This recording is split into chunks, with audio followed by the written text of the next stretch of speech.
sidee ku dhacday qisada heestaani xasuusuhu waa cadabde waxay cadibaan nafteede caashaqin ruux kasteede qalbiga hayska siin ciyaalde.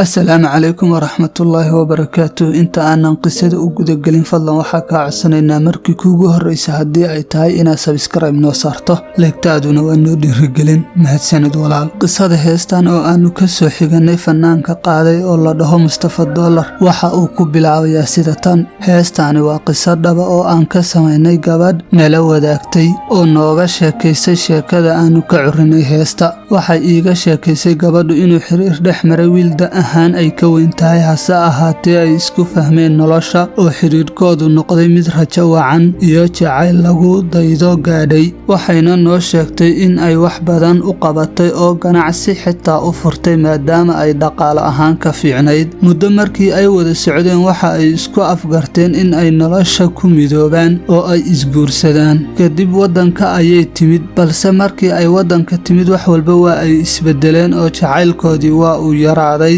aragtidoodii waa ay yaraatay, koolkoodii waa uu yaraaday waxaana loo sheegay in uu jecel yahay gabadh kale oo wadanka joogta.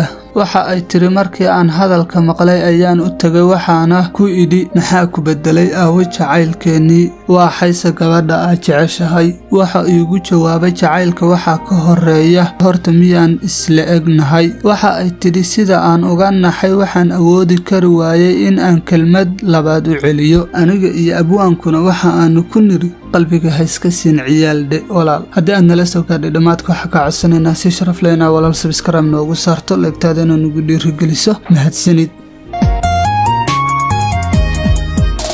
xasuusuhu waa cadabde waxay cadibaan nafteede caashaqin ruux kasteede qalbiga hayska siin ciyaalde.